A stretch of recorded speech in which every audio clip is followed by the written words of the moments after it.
mundo está en crisis. La iglesia está en Cristo.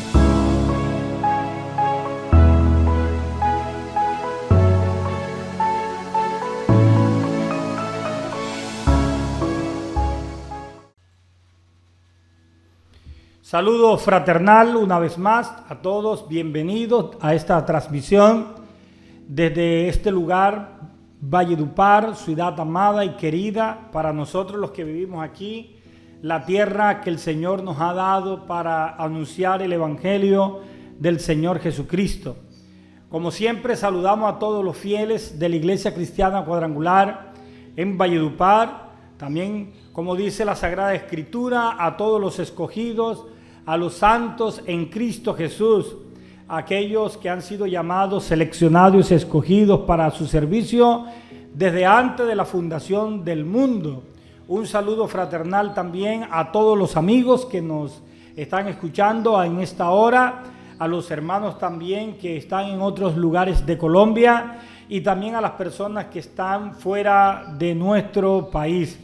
Para ustedes un saludo caloroso.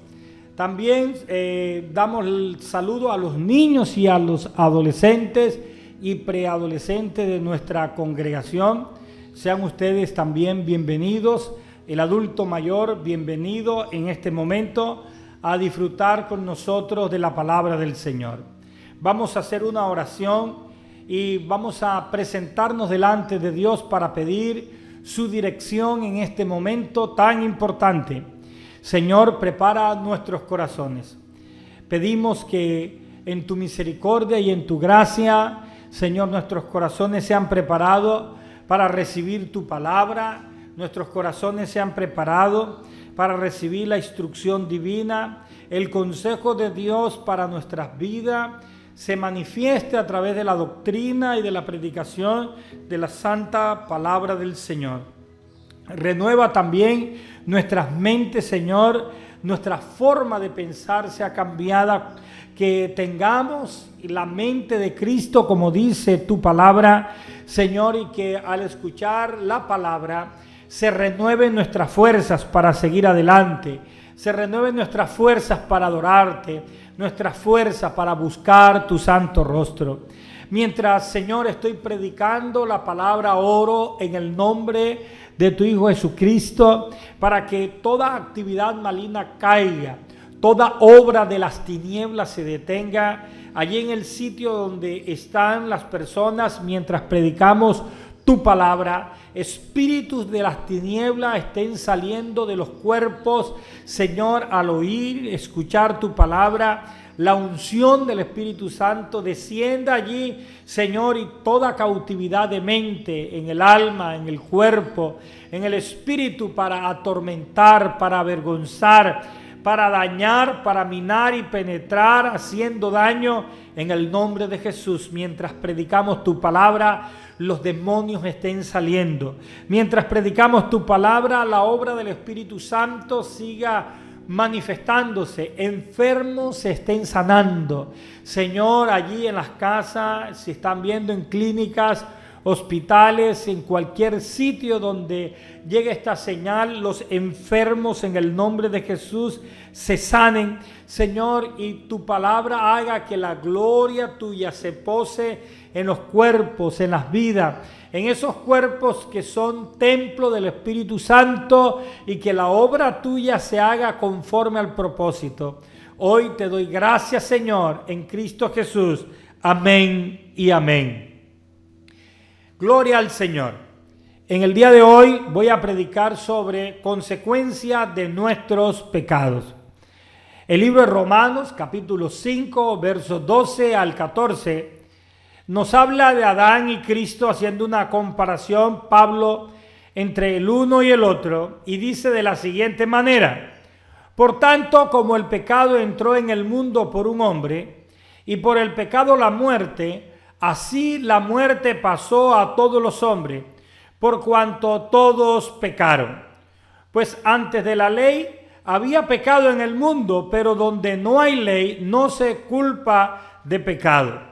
No obstante, reinó la muerte desde Adán hasta Moisés, aún en los que no pecaron a la manera de la transgresión de Adán, el cual es figura del que había de venir. En ese sentido, Jesucristo, el segundo Adán, el Espíritu vivificante. De estos textos bíblicos, como introducción, debemos considerar algunos aspectos. El primer aspecto es que el pecado entró en el mundo por un solo hombre. En ese sentido, Adán incorporó el pecado y la Biblia nos enseña que de ahí en adelante los hombres pecaron. De igual manera, así como en un hombre entró el pecado y la muerte, por un hombre entró la vida.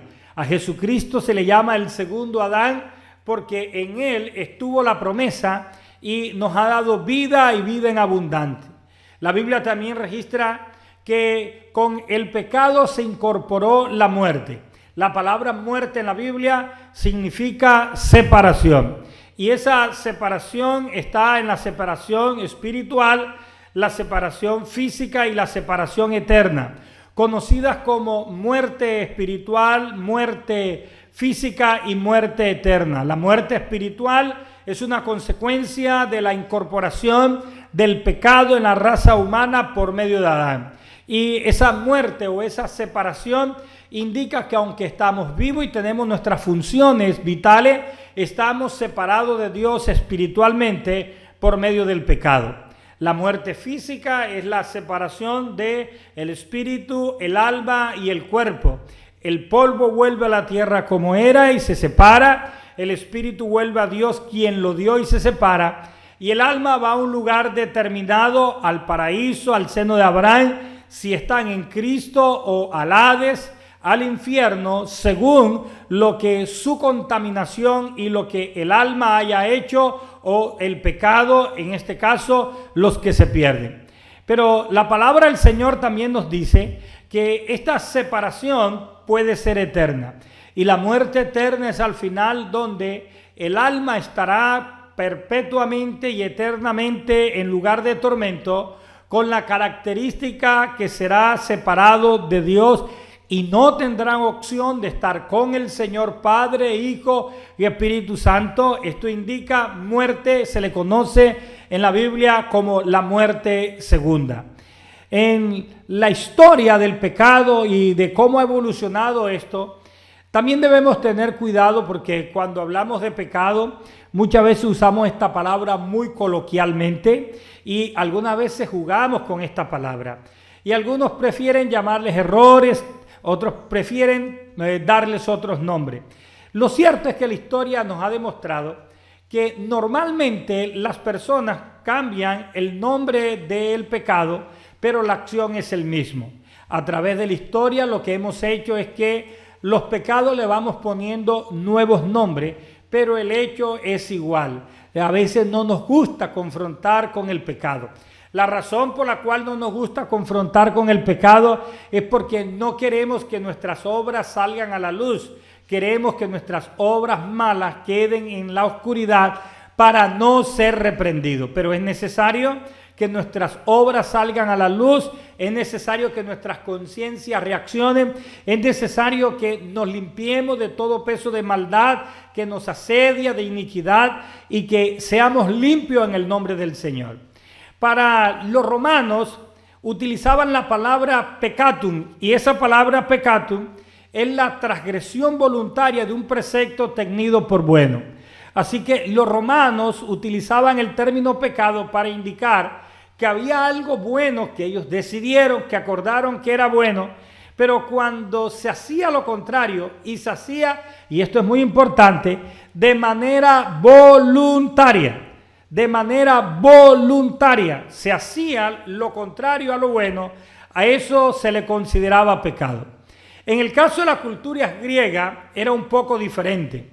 La palabra utilizada es amartía y esta palabra indicaba que era fallo a la meta, no dar en el blanco. Y los griegos consideraban que pecar era como tirar una saeta o una flecha y no dar en el blanco, errar. Así que para los griegos el concepto de pecado estaba ligado a errar en la vida, a errar en su propósito, a errar en algo que se había tenido por bueno, digno, pero no se atinaba.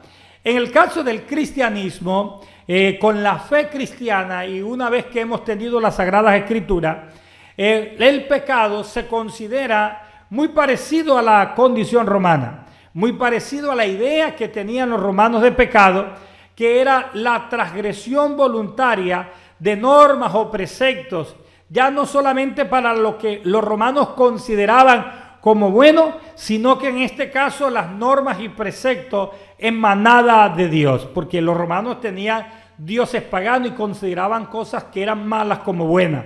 Pero en el caso del cristianismo es una transgresión de la ley de Dios voluntariamente, donde las personas hacen esa transgresión en contra de lo que Dios ha dicho, en contra de lo que el Señor ha asegurado. Por este motivo también encontramos entonces que una forma de pecar es olvidar, dejar a un lado a Dios, no tenerle en cuenta. De ahí que la Biblia exige que debemos tener una relación muy íntima, muy cercana con el Señor, para no dejarlo a un lado, para no olvidarlo, para no estar en contra de la ley de Dios. En el libro de Éxodo, capítulo 4, versos 6 al 7, se nos ilustra un poco con Moisés. La Biblia dice que Moisés estuvo hablando con el Señor y el Señor dice lo siguiente: y añadió el Señor, ahora mete tu mano en tu seno. Y él metió la mano en su seno, y cuando la sacó, he aquí su mano estaba leprosa, blanca como la nieve. Entonces le dijo, vuelve a meter la mano en tu seno. Y volvió a meter la mano en su seno, y cuando la sacó de su seno, he aquí se había vuelto como el resto de su carne. Esta es una ilustración bíblica que nos dice, es una representación. Dios hablando con Moisés le dijo, mete tu mano en el seno.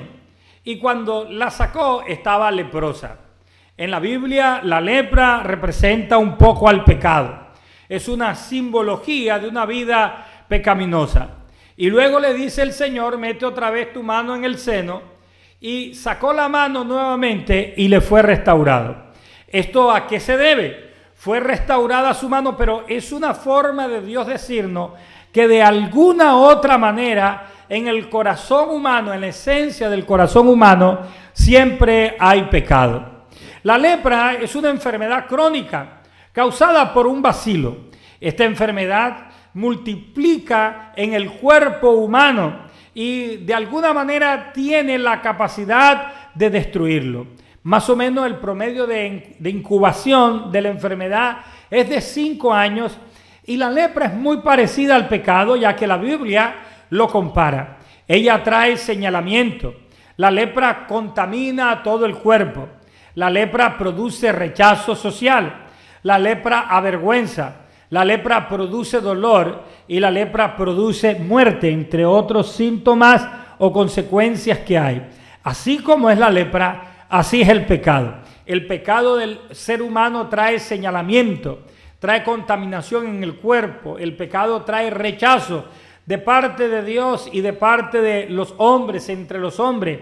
El pecado trae vergüenza, el pecado trae dolor al alma, dolor a la familia, el pecado trae dolor al ser humano y el pecado trae la muerte o separación espiritual, física y en último caso separación eterna.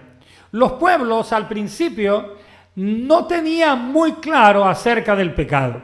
Cuando se inició la raza humana, usted encontrará que había muchas prácticas que hoy no tenemos. Cuando después que el diluvio universal y aún antes de eso, los pueblos practicaban las poligamias. Es el acto mediante el cual una persona se casa con varias mujeres, un varón se casa con varias mujeres o una mujer con varios hombres. Las culturas paganas no tenían muy claro estos conceptos, así que encontramos registros en la Biblia donde entre miembros de la familia practicaban la poligamia, se practicaba también el incesto, donde tenían relaciones sexuales miembros de la familia, se casaban medios hermanos entre ellos y hermanos.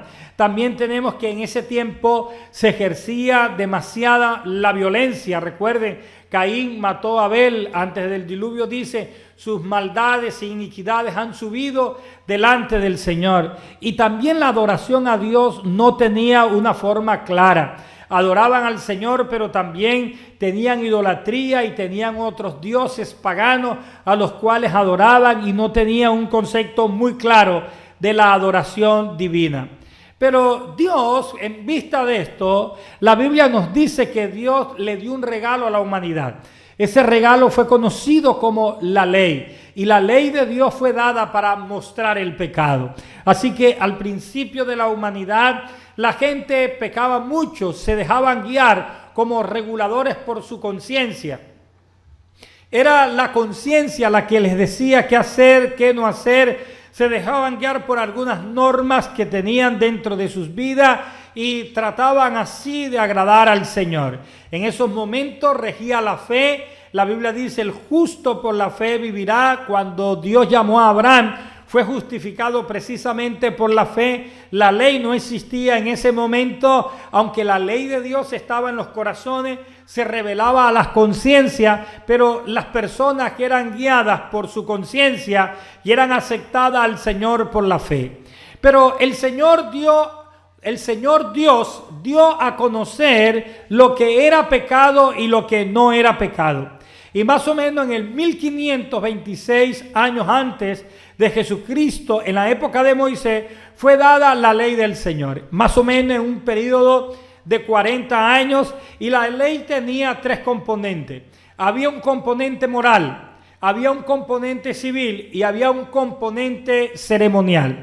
El componente ceremonial estaba relacionado exclusivamente con los actos religiosos. Ahí se incluía los sacrificios de animales, los rituales que deberían tener el sistema de adoración. La parte civil era relacionada con los ancianos para juzgar sobre un asunto y otro asunto donde se habían dado leyes, ordenanzas y preceptos.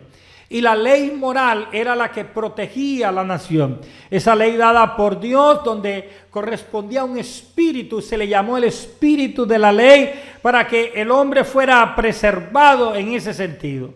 Estas tres cosas, la ley moral, la ley civil y la ley ceremonial, tenían que ser guardadas en su totalidad. Así que alguien decía, yo guardo la ley moral, pero no la ley civil, ya alteraba la ley. Si alguien decía, yo guardo la ley ceremonial, pero no la moral o la civil, también alteraba ese proceso. Por eso en el libro de Santiago, capítulo 2, verso 10, la Biblia registra, pero cualquiera que guardare toda la ley, pero ofendiere en un punto, se hace culpable de todo. Eso quería decir que si una persona faltaba a uno de estos puntos, el moral, el civil o el ceremonial, estaba faltando indudablemente o se consideraba como si había faltado a todo.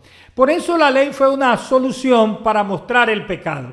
La ley de Moisés, la Torá, que significa instrucciones dadas por Dios, vino codificada, manifestado, se dio a conocer a través de mandamientos, a través de estatutos, a través de preceptos y a través de las ordenanzas. La ley muestra en gran parte inicialmente un estado teocrático, donde Dios gobierna sobre su pueblo a través de instrucciones dadas. La ley también muestra la moralidad de Dios.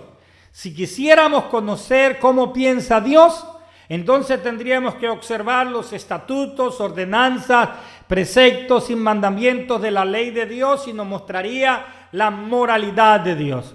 La ley muestra con plena certidumbre, certeza, verdad, lo que es el pecado, qué está bien, qué está mal, qué agrada a Dios y qué no agrada a Dios. La ley muestra el carácter de Dios. Este es Dios, este es el Dios que adoramos, Él piensa de esta manera y de esta manera debemos actuar. La ley muestra lo que es bueno y muestra que la misma ley es buena, es justa y es santa. La ley de igual manera tiene un objetivo fundamental y es señalar a Jesucristo, el Hijo de Dios, Por eso usted encontrará que el Cordero representa a Cristo, la ofrenda de las liberaciones representa un acto en Cristo, la muerte del Cordero representa la muerte del Señor Jesucristo, representa redención, representa perdón en la vida del ser humano. Toda la expiación y toda la parte ceremonial era un apunte, una indicación hacia Jesucristo mismo. La ley en general estaba compuesta más o menos por unos 613 acuerdos, esto según el cómputo judío, y hay unas distinciones entre la ley moral y la ley ceremonial. Hoy en día la ley ceremonial fue cumplida en Cristo Jesús, así que hoy tenemos la ley moral de Dios en nuestros corazones, incorporado en la gracia en el Señor.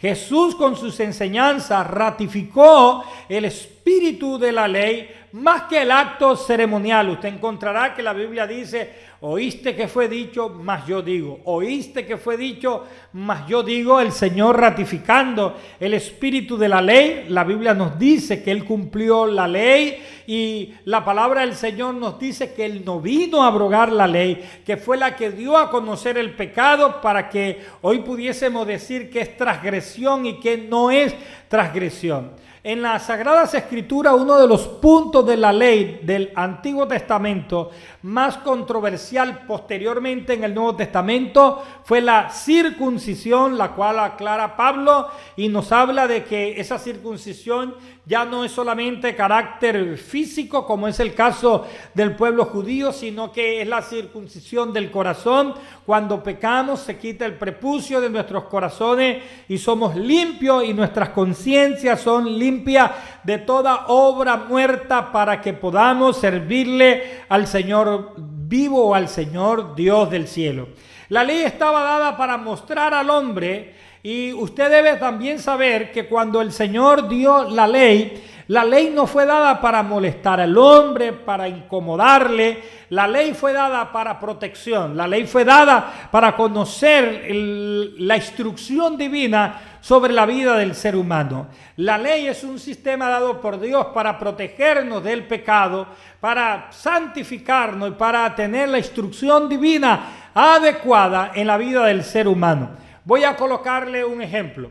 En la Biblia tenemos unos mandamientos: no adulterarás, no fornicarás, no desearás la mujer de tu prójimo, no desearás los bienes de tu prójimo, honra a tu padre y a tu madre. Estos 5 mandamientos que he mencionado, de los 10 que el Señor nos los dio, no nos los ha dado para molestarnos. Yo sé que hay algunas personas que se incomodan. Tenemos el caso de algunos que se incomodan con la ley de Dios, porque no pueden dar rienda suelta a sus emociones, a sus sentimientos. A veces aman mucho su carnalidad, sus pasiones, sus concupiscencias, y no pueden dar rienda suelta a las concupiscencias, porque la ley le muestra, le dice que es pecado. La ley te muestra que Dios no está de acuerdo con eso. La ley te muestra la moralidad de Dios. Entonces hay un choque entre lo que yo quiero y lo que Dios quiere. Hay un choque entre lo que debo hacer y puedo hacer. Todo me es lícito, mas no todo conviene, dijo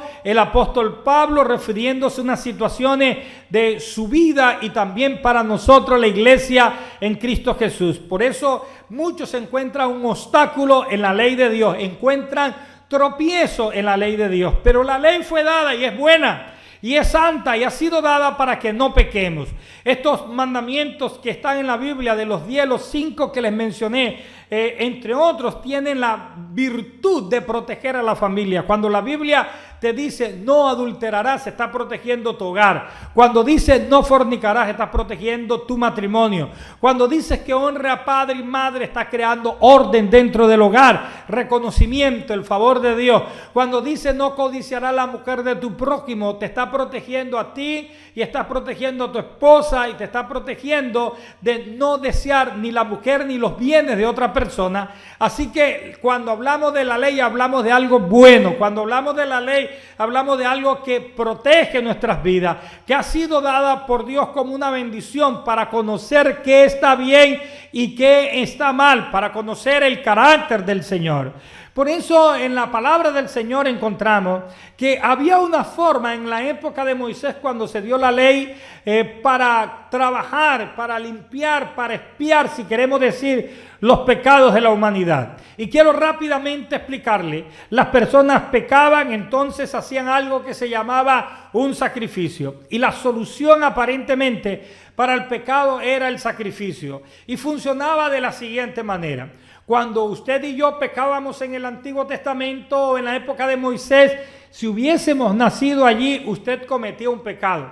Entonces usted tenía que buscar un cordero limpio, sin mancha, que no tuviera su piel dañada, arañada, que no tuviera maltrato, y llevaba ese cordero al sacerdote, allá lo sacrificaban, lo expiaban, derramaban la sangre, y había una creencia que Dios validaba. La creencia era que el pecado que yo tenía pasaba al animal, y ese animal entonces moría en mi lugar, y Dios aceptaba el sacrificio hecho por el hombre, pero colocando el animal, y mi conciencia quedaba limpia de pecado.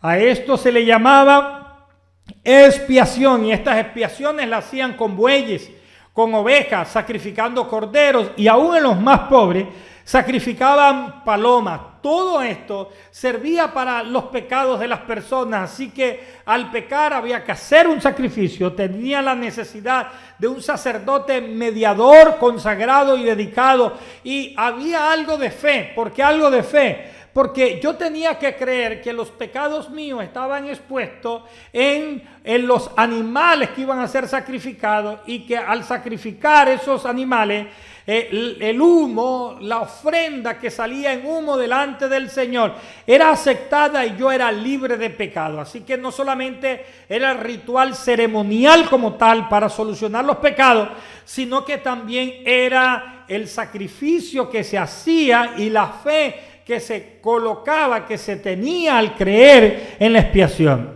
Por eso Cristo es nuestro Cordero Pascual. Él expió nuestros pecados. El Señor murió, fue nuestro sustituto. En el lugar donde usted y yo deberíamos morir, Jesucristo murió en la cruz del Calvario.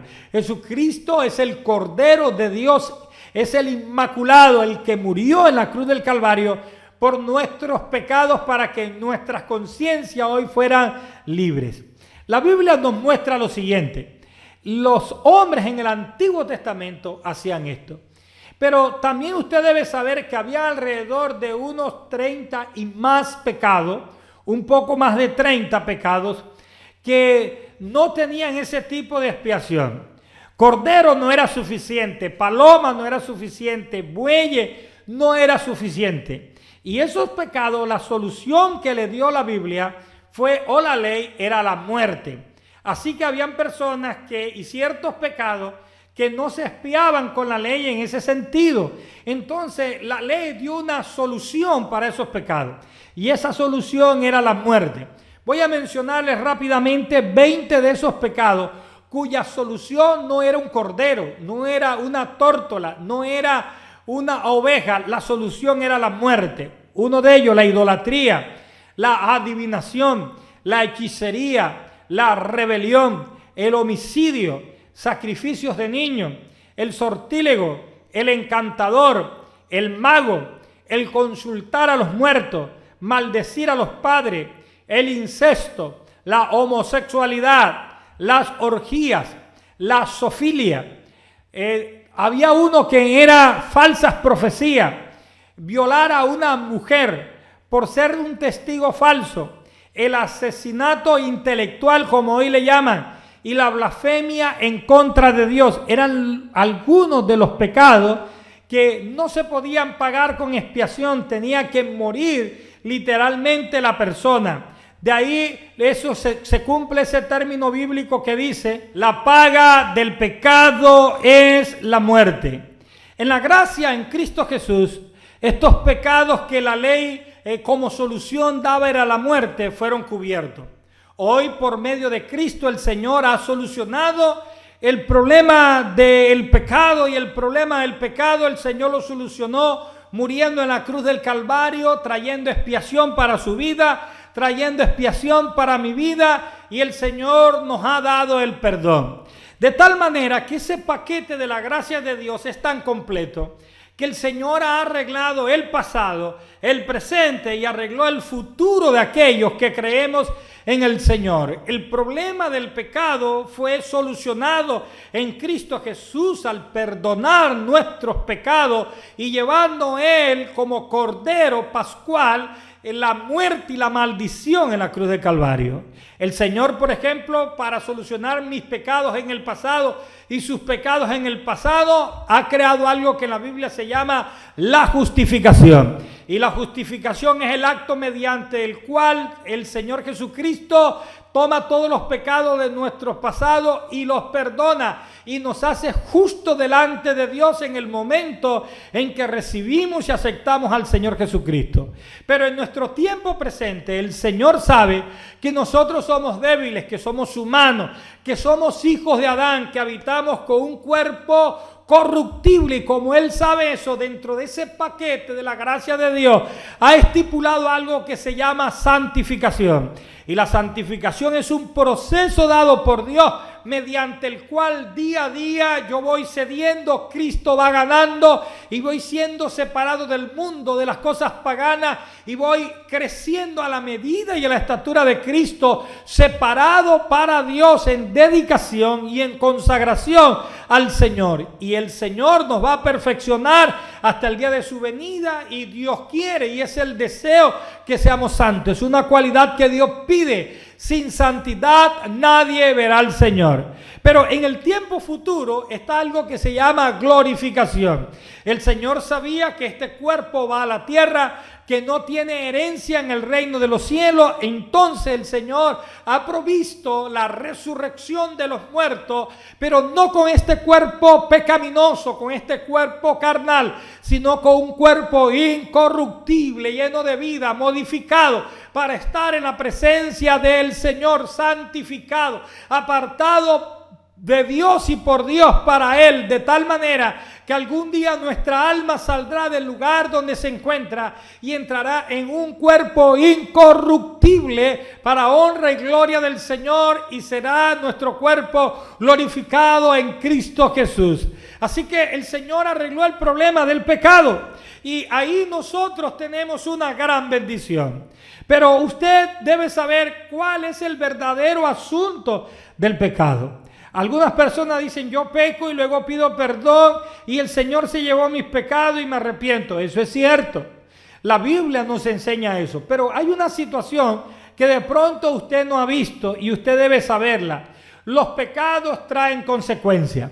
Es cierto que Dios perdona nuestras vidas, que Dios no nos quita el derecho de entrar en el reino de los cielos, pero las consecuencias de los pecados deben ser asumidas por el hombre. Y muchas personas pecan, pero no quieren asumir las consecuencias del pecado. Aún se rebelan con Dios porque sufren por causa de las consecuencias del pecado. Así que el asunto del pecado, usted debe saber que en materia de perdón, el Señor hizo su obra y hoy tenemos justificación, santificación y glorificación. Pero el asunto que está pendiente es que los pecados traen consecuencias, y esas consecuencias deben ser asumidas por el ser que peca. El Señor es justo y no va a inculpar a otro de pecado. Voy a darte unos ejemplos de esta naturaleza bíblica. La Biblia nos dice que Adán nos representaba a nosotros como la raza humana. Luego vino Eva. Adán y Eva fueron seducidos, engañados de parte de Satanás. Y la Biblia dice que así entró el pecado. Con el pecado entró la muerte y las enfermedades que entraron allí. Las enfermedades vienen siendo una hija del diablo y del pecado, y Dios perdonó a Adán y a Eva, y con seguridad en parte de la línea mesiánica está en el cielo. Pero las consecuencias que ellos mostraron a la humanidad, o que heredamos por causa de Adán y Eva, la estamos viviendo hasta el día de hoy. Está la gente muerta espiritualmente, nos estamos muriendo físicamente, y habrán personas muertas eternamente por este proceso. Otro ejemplo fue el ejemplo de David. El rey David, un momento en su vida donde la Biblia registra que se enamoró, se ilusionó con Betsabé, una mujer ajena, y él usa una artimaña y manda a matar a Urías el Eteo. Está con la mujer queda embarazada, comete vileza, comete adulterio. Dios envió un profeta, el pecado es revelado y la Biblia muestra que Dios le dijo: no se te quitará el reino. El rey David fue restaurado, el rey David fue perdonado y el rey David, su iniquidad fue borrada. Se acercó al Señor, pidió perdón, lloró al igual que Pedro, estuvo en la presencia del Señor y él fue restaurado. Pero las consecuencias del pecado siguieron en la vida de David y de su familia. El Señor le dijo: por cuanto tuviste en poco la palabra, nunca se apartará la espada de tu casa. Y eso está ocurriendo hasta el día de hoy. El pueblo de Israel es la herencia de David y ahí tienen una guerra con los filisteos, tienen una guerra con Irak e Irak y todos los pueblos que están alrededor. Israel siempre se ha movido en conflictos bélicos y en guerra porque David pecó, pero las consecuencias del pecado son terribles. Encontramos a Salomón, el hijo de David, el hombre más sabio después de Cristo sobre la faz de la tierra, un gran ilustre, venía a ver su gloria, pero dice que su corazón se inclinó por las alianzas que había hecho, se había casado, había tomado como esposa a 300 concubinas, como mujer a 700 mujeres, alrededor de 1000 mujeres, y su corazón se inclinó. ¿Y qué ocurrió? En el templo donde se adoraba al Señor permitió que las mujeres metieran los ídolos paganos, y una vez hecho esto hubo profanación del templo y el Señor le dice: toda la nación está unida, pero por cuanto hiciste esto, la nación se partirá en dos. Y hubo un símbolo donde posteriormente se rasgó un manto y la nación se dividió. Israel, cuya capital era Samaria, y posteriormente acá en Jerusalén, la capital Jerusalén, se creó Judá con las tribus de Benjamín y ahí se creó otra ciudad. Fue dividido el reino por causa de este sistema de Salomón. La Biblia también nos muestra que Moisés, un gran hombre de Dios, guiado por el Señor, y en el desierto Dios le dice que toque una piedra para que salga agua de la piedra. El pueblo hace enojar a Moisés y Moisés golpeó la piedra. La Biblia no muestra mucho arrepentimiento de Moisés por esto, pero pasado el tiempo, pasado los años, el Señor le dice: sube al monte Nebo y ahí vas a morir y vas a ver la tierra, pero no vas a entrar en ella. Y cobra como una factura olvidada dentro de la justicia de Dios y le dice: ahora vas a ver la tierra, pero no entrarás en ella. Y le especifica: por cuanto en el desierto me golpeaste y yo estaba en la piedra y golpeaste la piedra, tenías que tocarla. Por eso verás la tierra, mas no entrarás en ella. Podríamos decir: Dios es injusto, pobre Moisés, pero realmente no es así. Él es soberano, Él aplica justicia, Él castiga, Él corrige a sus hijos como el padre al hijo a quien quiere. La Biblia habla de Jacob. Jacob, dice la Biblia, que engañó a su padre Isaac, pero más adelante Labán, su tío, lo engaña a él y le da a la hija mayor primero y él amaba a la hija menor.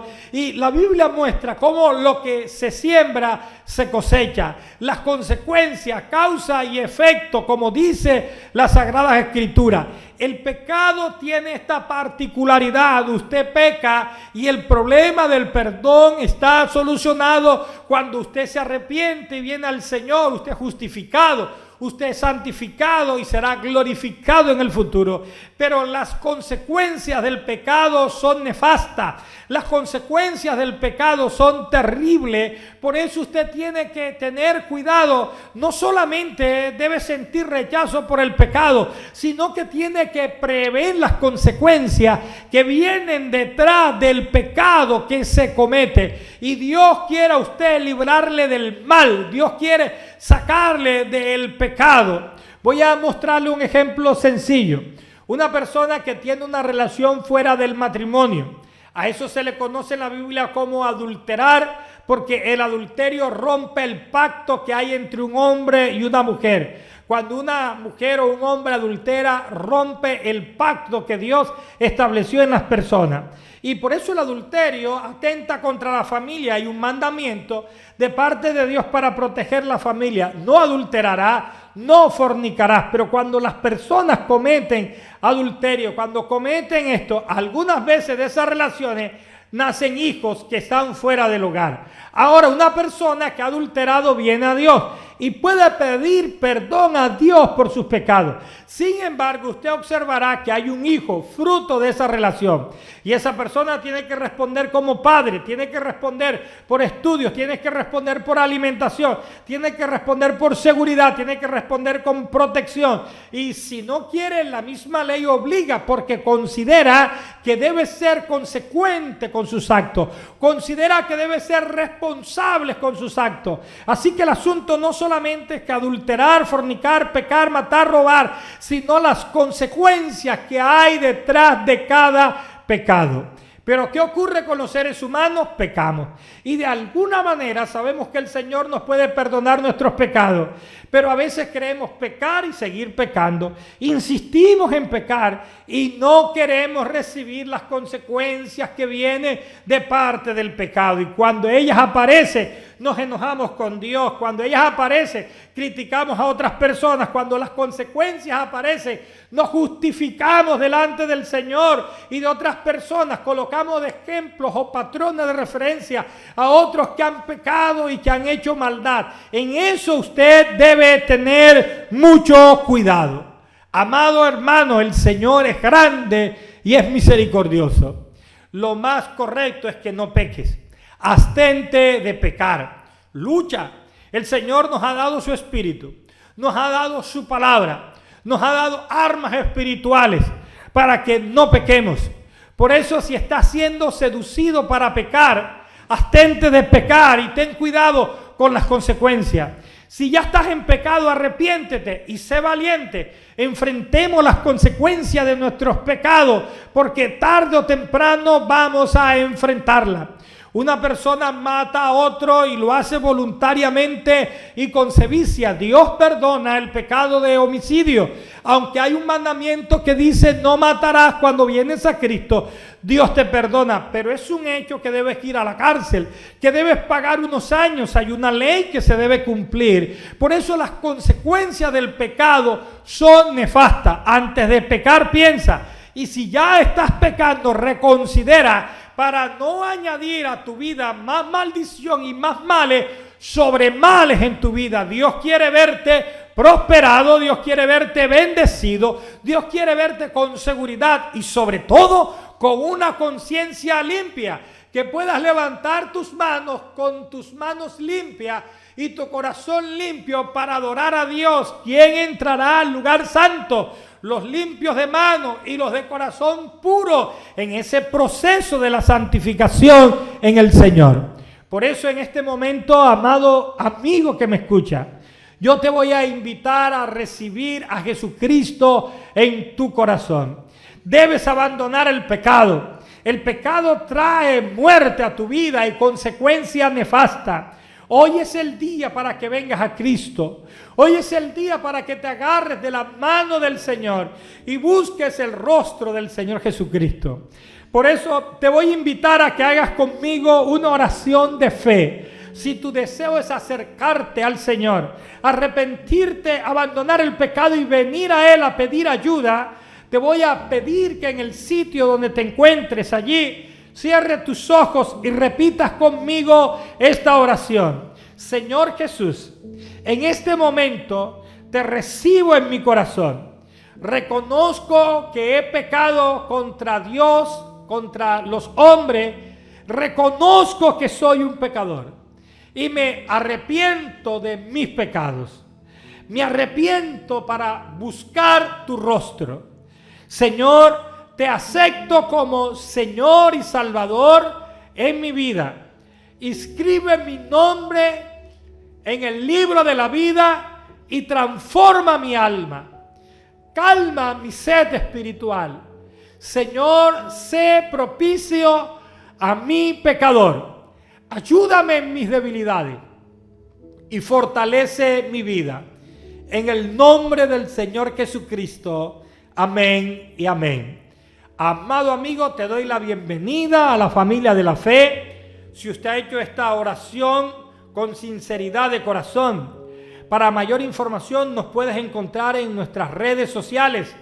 Nos puedes encontrar en Facebook como Iglesia Cristiana Cuadrangular Central en Valledupar.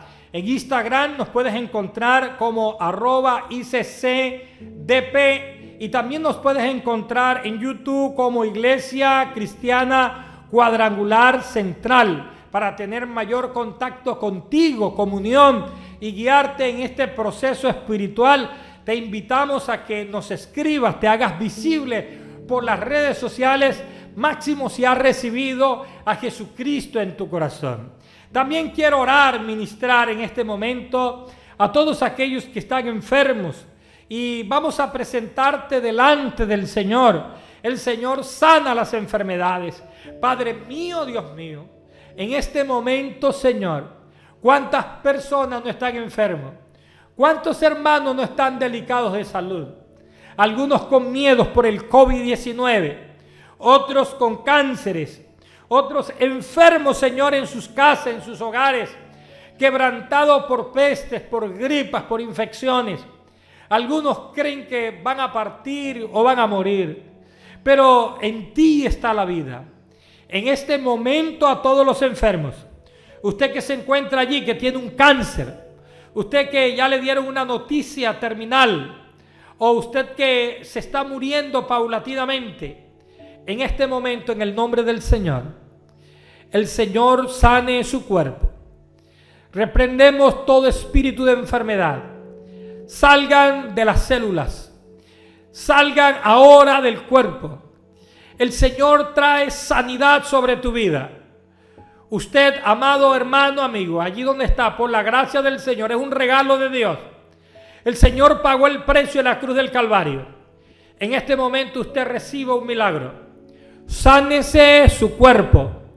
Espíritus están saliendo de su cuerpo, están abandonando, están huyendo. Conoceréis la verdad y la verdad los hará libre. La verdad de Dios te hace libre. Eres sano, eres libre en este momento en el nombre de Jesús. Espíritus de enfermedad son quitados. En el nombre de Cristo, enfermedades ahora salgan, desaparezcan, se mueven del cuerpo y salen en el nombre de Jesucristo. Ahora, problemas en la vista, recibe un milagro. En las columnas vertebrales, sánense ahora. Problemas cutáneos en el nombre de Jesús. Problemas en los aparatos reproductor femenino, sánense ahora. En el masculino, sánense en el nombre de Jesús. Problemas en las extremidades inferiores, superiores, un milagro. Huesos, tendones, ajustense en el nombre de Jesús. Alguien sufriendo de los riñones, en el nombre de Jesús, esos riñones ahora se sanan, eres libre. Toda afectación pulmonar en el hígado, un milagro, Dios ahora interviniendo. Enfermedad de la sangre, en el nombre de Jesús, sánense todos los enfermos de la sangre. Reprendemos al SIDA en el nombre de Jesús. Enfermedades venéreas o cualquier otra enfermedad de la sangre, fuera en el nombre de Jesucristo. Eres libre por la sangre del Cordero del Señor. En este momento, toda persona marcada por experiencias negativas que no ha podido superarla, el Señor te da la salida.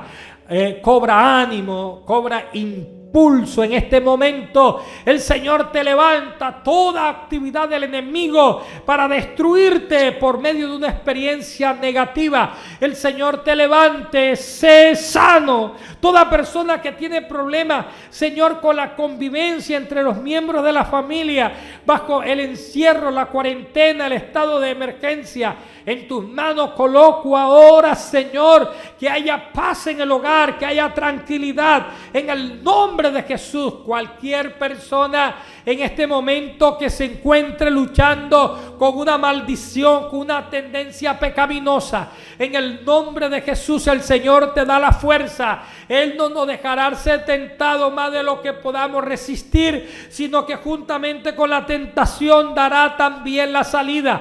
Toda persona que esté en una crisis de fe, Señor, que esté dudando de tu existencia, que esté dudando de tu palabra, que esté dudando del evangelio, toda persona que se encuentre en esta condición, ahora levantamos tus brazos en oración.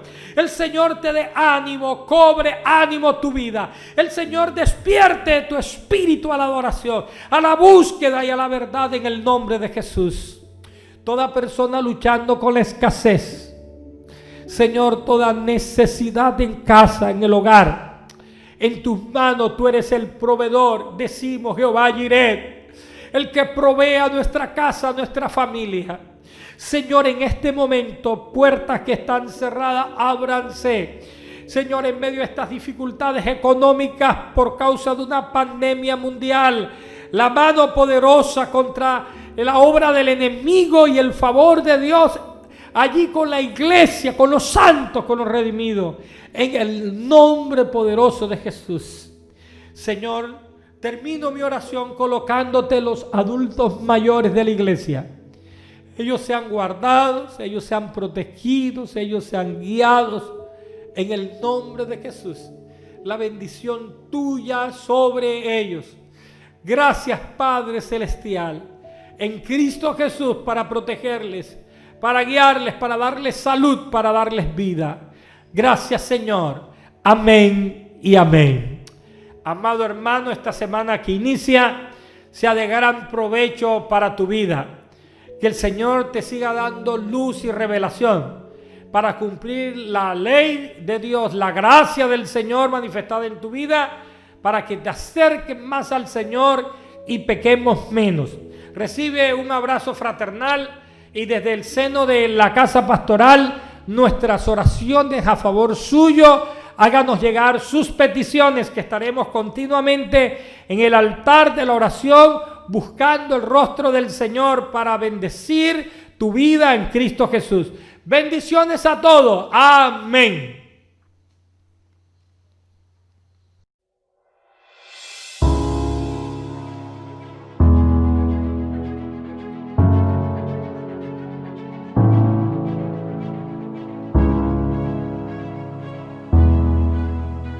El mundo está en crisis. La iglesia está en Cristo.